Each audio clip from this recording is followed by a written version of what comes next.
घेतला. बरं, मध्यंतरी प्राजक्त तनपुरे यांच्या मागे ईडीचा ससेमिरा देखील लागला होता. नेमकं काय होतं ते प्रकरण आणि आता त्यानंतर काय झालं आणि तो काळ कसा गेला, म्हणजे कुटुंबाला सुद्धा किती त्रास झाला या सगळ्या गोष्टींचा?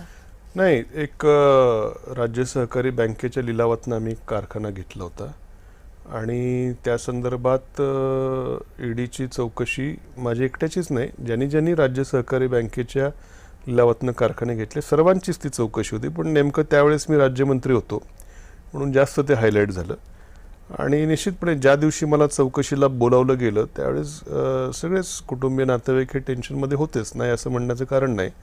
साधारणपणे एक 7-8 तास चौकशी झाली आणि सगळे त्यांच्या प्रश्नाची आम्ही उत्तरं दिली. सगळे पैशाचे सोर्सेस सगळे क्लीन होते, त्याच्यामुळे काय प्रश्न होता. 8 तासानंतर मी बाहेर आलो आणि नंतर कोर्टामध्ये तो निर्णय चालला. 2-3 वर्ष कोर्टात झाली आणि निर्दोष त्या ठिकाणी कोर्टाने ते निकाल दिल्यामुळे आता तो विषय संपलेला आहे. पण अशा जेव्हा घटना घडत असतात तर कुटुंब सुद्धा सफर करतं, कुठेतरी या गोष्टीचं वाईट वाटतं का? हो, निश्चितपणे. कारण काय आहे, कोर्टाच्या तारखेला महिन्याला तारखा असायच्या कोर्टात. मी ठीक आहे, आता माझे वडील, त्यांचं वय आता 84 वर्षाचं आहे. आणखीन एक आमचे संचालक आहेत बाफना म्हणून सुरेश शेठ, त्यांचंही मोठं वय आहे. माझे सासऱ्यांचंही नाव होतं, ते पण त्यांचंही 70-75 पर्यंत वय आहे.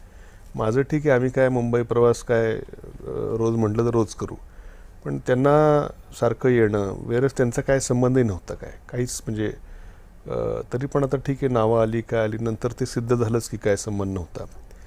तर अशा ह्याच्यामध्ये निश्चितपणे थोडंसं त्रासदायक ते होताच विषय. बरं, जयंत पाटील आपले सख्खे मामा, त्यामुळे कधी त्यांच्याकडून काही टिप्स राजकारणाच्या येताना किंवा काही